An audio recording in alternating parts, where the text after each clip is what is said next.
Ma fille me demande de renoncer à mon rôle de mère afin que sa véritable mère riche puisse l'adopter. Des années plus tard, elle revient vers moi parce qu'elle a besoin de mon argent et pense que je lui en dois.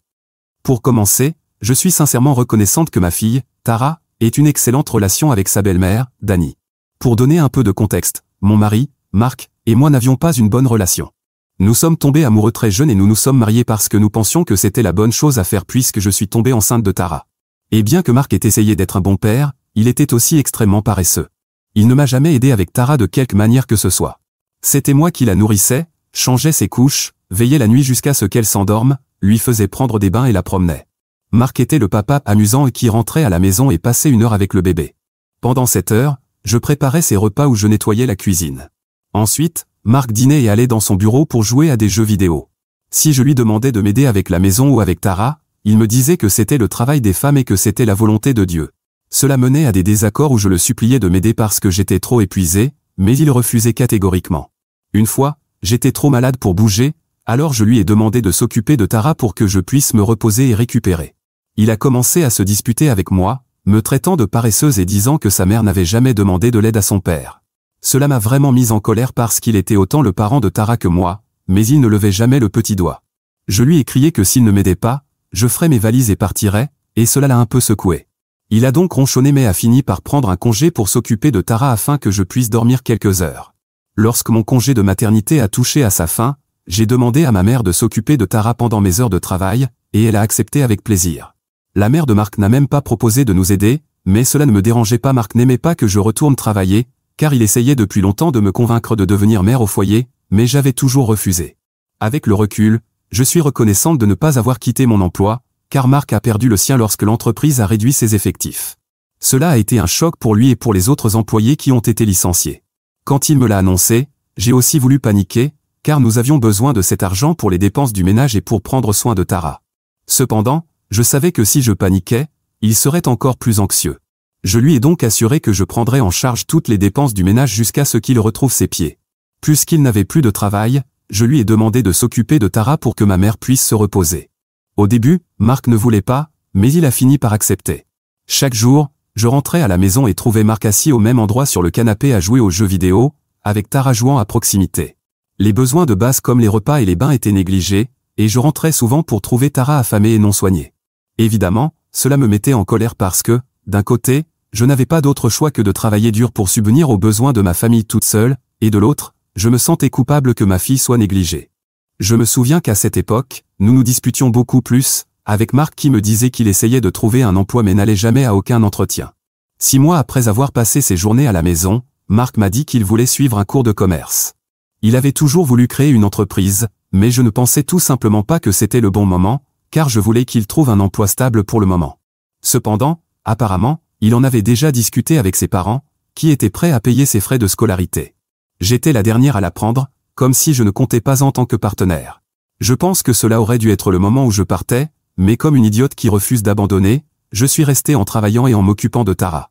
Marc est retourné aux études, a finalement obtenu son diplôme et a créé sa propre entreprise. Elle fonctionnait bien, alors il a commencé à embaucher des gens. C'est ainsi que Dani est entrée dans sa vie. C'était cette jeune femme pleine de vie, tout juste sortie de l'université, et elle a été embauchée comme son assistante personnelle. Marc et Dani passaient des heures ensemble, mais je n'y ai jamais pensé. L'idée qu'il me trompait ne m'a jamais traversé l'esprit. Cependant, Marc a commencé à présenter Tara à Dani à chaque fois qu'il l'emmenait au bureau et insistait pour que Tara et Dani passent du temps ensemble. Cela m'a rendue un peu méfiante. J'ai directement demandé à Marc s'il se passait quelque chose entre lui et elle, mais il a nié catégoriquement, me disant que je réfléchissais trop.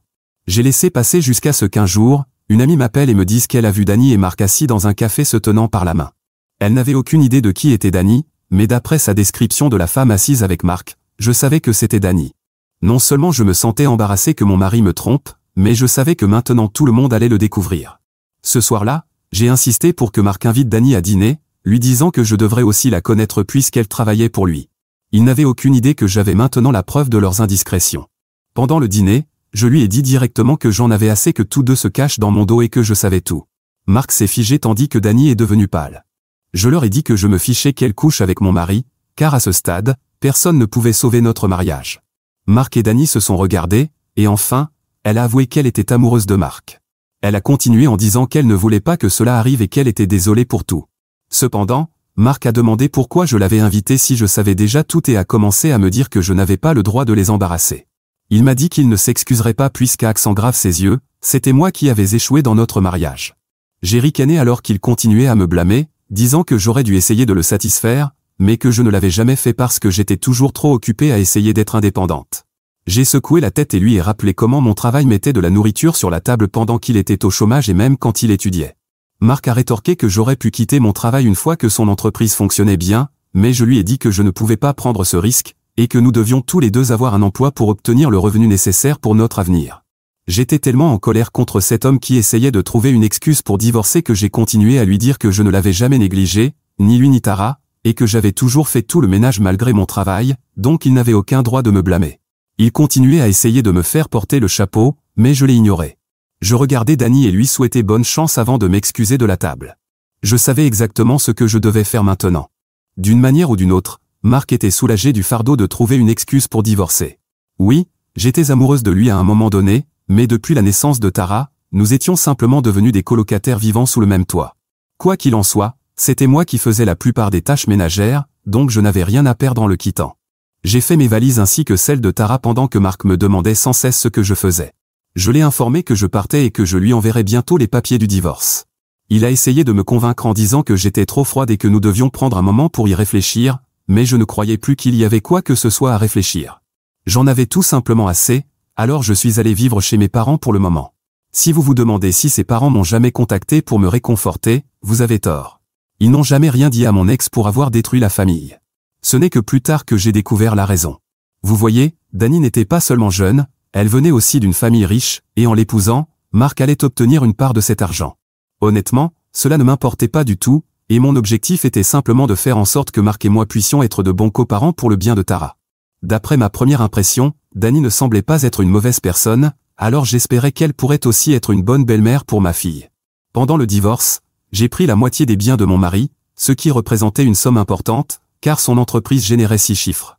J'ai acheté un endroit pour moi et Tara. Marc et moi avions la garde partagée, donc pendant que j'avais Tara du lundi au vendredi, il l'avait du vendredi après-midi au lundi matin, lorsqu'il la déposait à l'école.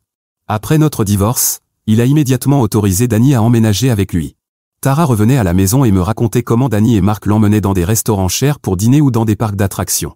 Elle était toujours très excitée de les voir pendant le week-end. Au début, je ne remarquais rien, mais ensuite, ma fille a commencé à se distancer de plus en plus de moi. J'étais la mère qui lui faisait finir ses devoirs ou lui apprenait à faire des tâches ménagères, des choses simples comme laver ses propres assiettes ou plier ses vêtements, et cela ne lui plaisait pas. J'étais celle qui lui faisait manger des aliments sains et refusait de commander du McDonald's tous les jours. Elle insistait toujours pour que je lui achète des cadeaux chers, que je ne trouvais pas appropriés pour un enfant. Marc et Danny, d'autre part, étaient les parents amusants qui l'emmenaient partout, et elle passait ses week-ends à ne rien faire d'autre que regarder la télévision ou manger de la bonne nourriture. Elle me disait souvent à quel point ils étaient amusants, et si je ne l'écoutais pas, elle disait des choses blessantes comme le fait qu'elle souhaitait ne vivre qu'avec eux. Cela me brisait le cœur, mais c'était encore une enfant, alors je laissais passer. Lorsque Tara avait 12 ans, Danny est tombée enceinte de jumeaux. Tara était vraiment anxieuse à cette époque et me demandait sans cesse si Marc l'aimerait toujours. Je devais sans cesse la rassurer en lui disant que son père l'aimerait quoi qu'il arrive. Son anxiété était devenue si sévère que j'ai dû en parler à Marc. Au final, il a parlé à Tara et l'a rassurée en lui disant que rien ne changerait entre eux. Cependant, Tara lui a dit qu'elle voulait passer plus de temps avec lui, et il a accepté. Elle a donc commencé à aller chez lui le mercredi après-midi au lieu du vendredi. Tara avait sa propre chambre dans la maison jusqu'à ce moment-là, mais comme les jumeaux allaient arriver, Marc lui a dit qu'ils allaient rénover le sous-sol pour elle, tandis que sa chambre allait devenir une chambre de bébé. Tara a accepté. Tout cela s'est passé sans que je sois au courant, car à ce stade, ma fille communiquait à peine avec moi. Elle était tellement concentrée sur le fait de faire partie de la famille de Marc qu'elle ne me disait presque rien de sa vie.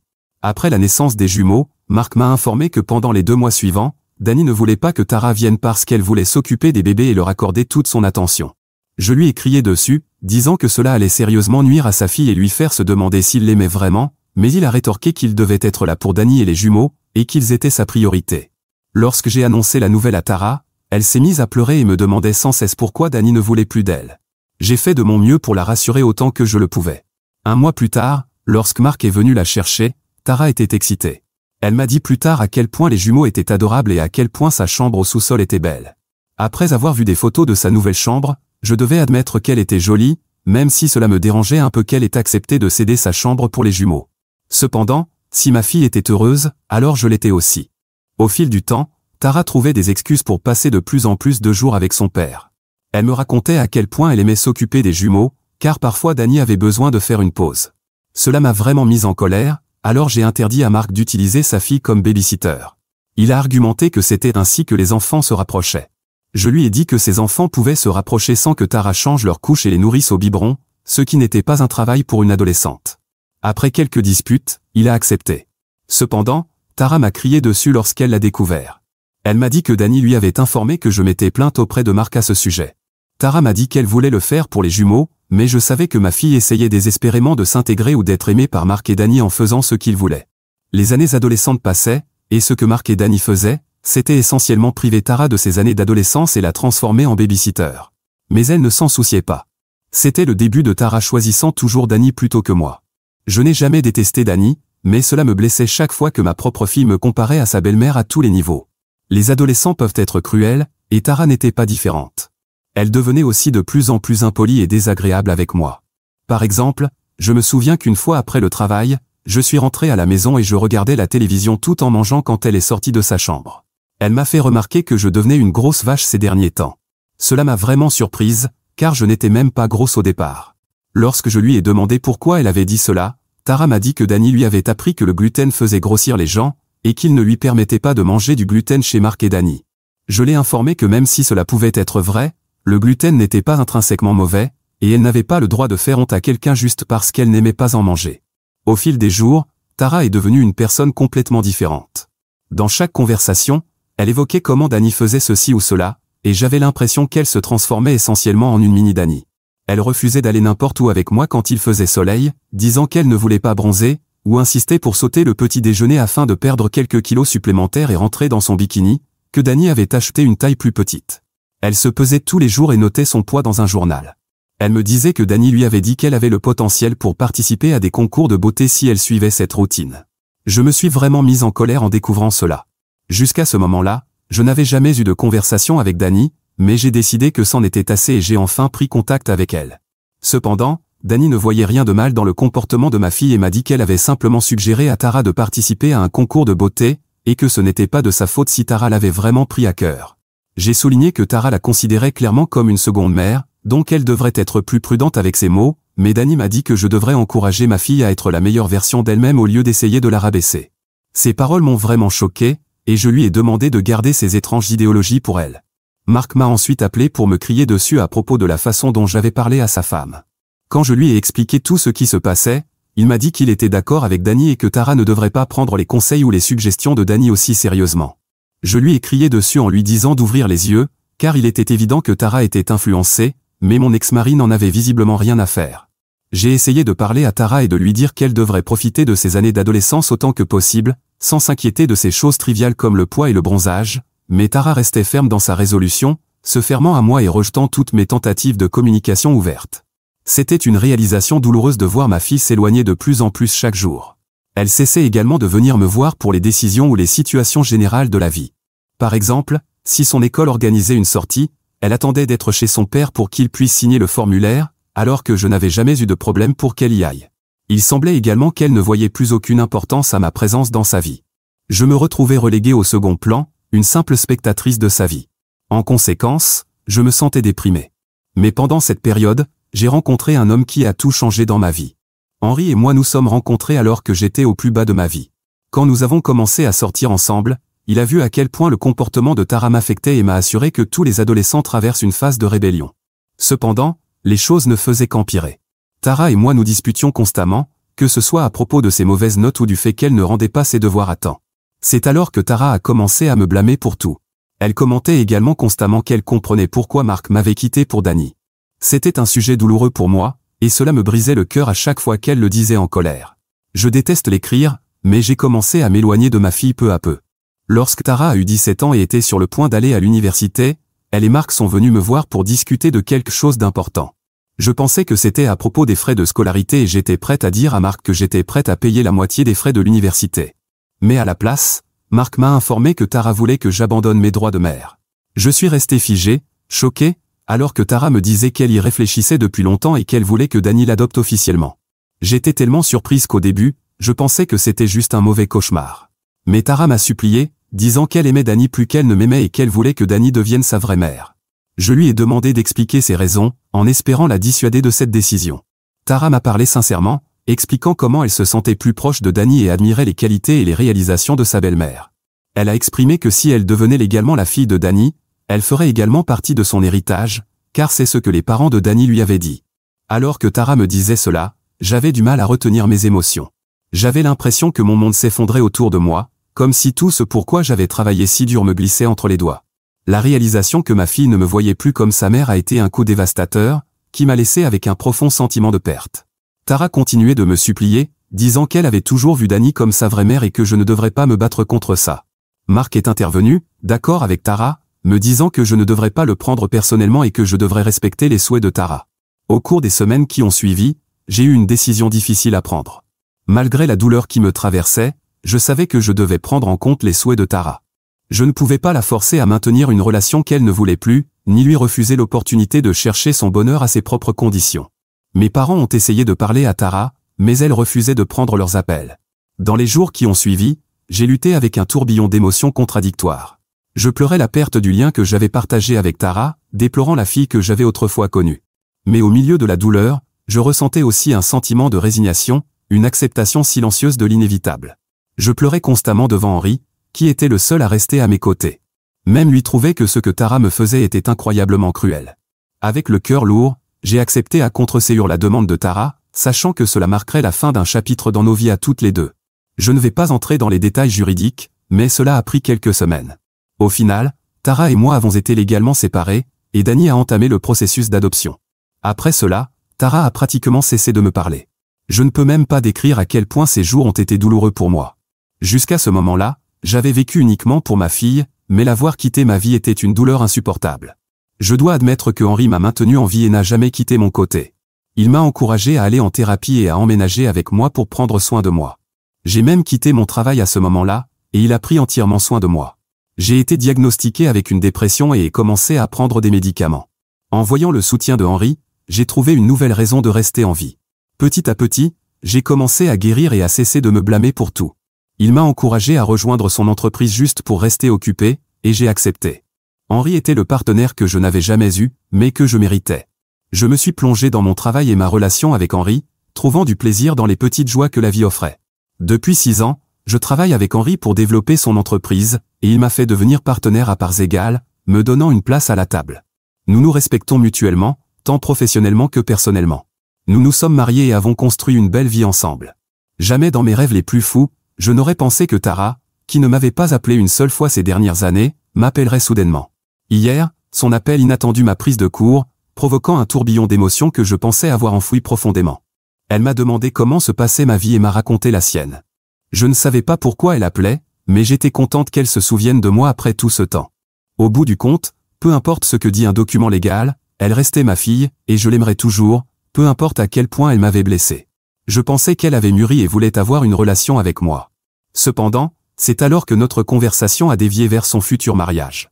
J'ai été surprise que ma petite fille soit maintenant sur le point de se marier, et je n'ai pas pu retenir mes émotions. Puis, Tara m'a informé que la raison pour laquelle elle m'appelait était qu'elle voulait que je contribue aux frais du mariage. J'ai été stupéfaite quand elle m'a dit que Marc n'avait pas beaucoup d'argent à offrir, car son entreprise avait été gravement touchée par le Covid et ne s'était jamais vraiment rétablie, tandis que Danny refusait de contribuer beaucoup au mariage car elle voulait économiser pour ses jumeaux. Tara a poursuivi en me disant qu'elle savait que je réussissais bien maintenant que j'étais marié à Henri, et qu'elle espionnait parfois mes réseaux sociaux. Elle voulait donc que je paie pour son mariage parce qu'elle sentait essentiellement que je lui devais cela. Tous mes sentiments de joie et d'excitation se sont rapidement transformés en choc et en incrédulité, car je ne pouvais pas croire ce que Tara disait. Elle agissait de manière extrêmement anti-laide alors que c'était elle qui m'avait laissé derrière. Je lui ai poliment dit que, bien que je sois heureuse qu'elle veuille avoir une relation avec moi, je ne pouvais pas simplement pardonner et oublier ce qui s'était passé dans le passé. Je lui ai rappelé qu'elle avait essentiellement voulu que j'abandonne mes droits parentaux pour que Danny puisse l'adopter et qu'elle considérait Danny comme sa vraie mère, donc je ne voyais pas pourquoi elle avait besoin de mon aide de quelque manière que ce soit. Tara a rétorqué que j'étais toujours sa mère biologique et que ce n'était pas juste que j'ai autant d'argent maintenant. Elle m'a dit que lui donner quelques milliers de dollars pour le mariage ne serait même pas un gros problème. Je lui ai très clairement fait comprendre que, Bien que je lui souhaite tout le bonheur du monde, je ne pouvais pas simplement lui signer un chèque en blanc pour couvrir les frais de son mariage. Elle s'est mise en colère et a dit des choses blessantes, me reprochant essentiellement de l'avoir abandonnée et de ne pas m'être battu assez fort pour elle il y a toutes ces années. C'était comme si elle cherchait n'importe quelle excuse pour justifier ses actions, et notre conversation n'allait nulle part. Elle a raccroché furieusement, et maintenant je me demande si j'aurais dû aider ma fille avec son mariage, ce que je peux facilement me permettre de faire. Donc, ai-je eu tort de ne pas aider ma fille? Mise à jour 1. Je ne m'attendais pas à ce que ce post devienne si populaire en seulement quelques jours. Des centaines d'inconnus m'ont contacté sur Reddit, me disant que, sous aucune circonstance, je ne devrais céder aux exigences de ma fille. Quand j'ai posté cela, je me sentais très coupable car, après tout, elle est ma fille. Mais voir tous vos commentaires expliquant qu'elle m'utilise essentiellement m'a fait remettre en question mon propre jugement. Il est très difficile, en tant que parent, d'arrêter d'aimer son enfant, même s'il ne vous aime plus. Tara sera toujours mon bébé, mais je dois accepter qu'elle n'est plus une enfant et qu'elle est devenue une adulte exigeante. Marc et Dani ne m'ont pas contacté, donc je suppose qu'ils n'ont aucune idée que Tara me demande de l'aide financière. Je ne vais pas l'aider de quelque manière que ce soit et j'en parlerai également à Henri. Mise à jour 2. J'ai envoyé un message à Tara, comme vous me l'avez tous conseillé. Chère Tara, je tiens à te dire combien j'apprécie le fait que tu m'aies contacté pour me donner des nouvelles de ta vie. Cela m'a fait chaud au cœur d'avoir de tes nouvelles, et je suis contente de savoir que tu vas bien. En ce qui concerne ta demande d'aide financière pour ton mariage, je tiens à être transparente avec toi à ce sujet. Bien que je comprenne ton désir de soutien en cette période importante de ta vie, je dois refuser respectueusement ta demande. Puisque tu n'as jamais voulu que je fasse partie de ta vie, je pense qu'il est préférable que nous maintenions la distance actuelle entre nous. Il est important pour moi de donner la priorité à mon propre bien-être et à mes limites. Je te souhaite tout le meilleur alors que tu entames ce nouveau chapitre, et j'espère que tu pourras comprendre et respecter mon point de vue. J'ai envoyé ce message ce matin et je mettrai à jour ici si elle me répond. Mise à jour 3. Il se trouve qu'elle a vu mon message mais ne m'a pas répondu. Je suppose que la plupart d'entre vous avez raison, elle ne s'intéressait vraiment pas à moi et voulait juste que je paie sans poser de questions. Henri n'est pas content de la façon dont Tara s'est comportée envers moi et m'a demandé de la bloquer pour qu'elle ne puisse plus me contacter avec des demandes injustifiées. Jusqu'à présent, j'étais un peu partagé, mais je pense que je vais le faire maintenant. Pour ceux d'entre vous qui s'inquiètent pour mon testament, ne vous inquiétez pas. Même si Henri et moi n'avons pas d'enfants, il a des nièces et des neveux, donc nous leur laisserons probablement tout. J'apprécie tout le soutien et les conseils que j'ai reçus de la communauté Reddit. À l'avenir, je me concentrerai sur mon propre bien-être et continuerai à chérir la relation amoureuse que j'ai avec mon mari. Mise à jour 4. J'ai finalement reçu une réponse de Tara, et ce n'était pas ce à quoi je m'attendais. Je ne l'avais pas encore bloquée, même si j'y pensais toujours. J'ai été polie et courtoise avec elle, mais elle semble ne pas avoir appris cela de moi. En gros, elle s'est plainte que, puisque je n'avais pas été là pour elle ces dernières années et que je n'avais pas été une bonne mère auparavant, le minimum que je pouvais faire était de payer son mariage. Sinon, elle ne comptait pas m'inviter.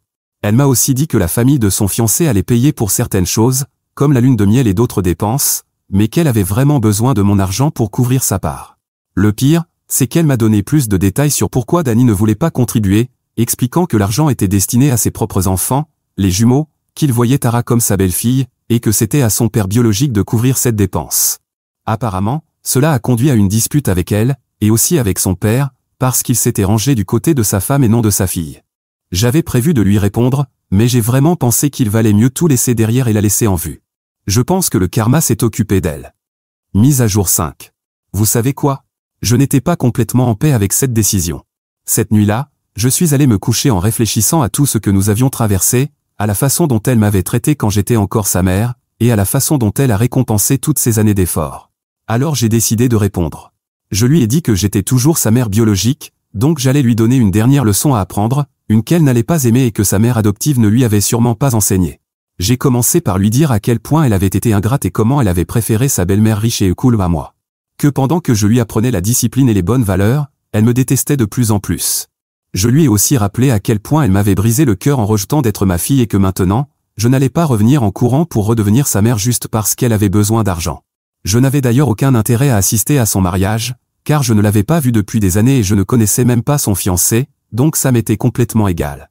La seule chose qui aurait pu m'intéresser dans ce mariage, c'était la fête, la nourriture et l'alcool, mais je me fichais des personnes qui se mariaient. Quoique, en y réfléchissant, tout serait probablement sans gluten et assez hippie, donc je n'étais même pas sûr d'être intéressé par ça non plus. Enfin, j'ai ajouté que si elle m'avait abandonné, alors je l'avais abandonné aussi. Je n'avais pas besoin d'un enfant ingrat et gâté dans ma vie, elle pouvait aller mendier de l'argent à sa mère. Et si sa mère ne voulait pas payer pour son mariage après tout, alors désolé, elle avait parié sur le mauvais cheval et elle avait perdu. Après avoir écrit cela, je me suis senti mieux, même si j'ai encore le sentiment que j'aurais pu en dire plus, mais je pense que cela résume parfaitement ce que je ressens et ai ressenti. Sans aucun doute, maintenant j'ai vraiment coupé les ponts avec elle, c'est pourquoi je l'ai bloquée et n'ai même pas attendu sa réponse. J'ai aussi écrit à mon ex-mari, lui disant de s'occuper de sa fille et de s'assurer qu'elle ne me contacte plus, car je n'avais aucun intérêt à entendre parler d'elle ou de lui. Je l'ai également bloqué. Je sais que certains s'attendaient à ce que je répare ma relation avec ma fille, ou du moins c'est ce qu'ils disaient dans les commentaires, mais la vérité est qu'après tant de temps, je n'ai plus d'énergie pour tout ça.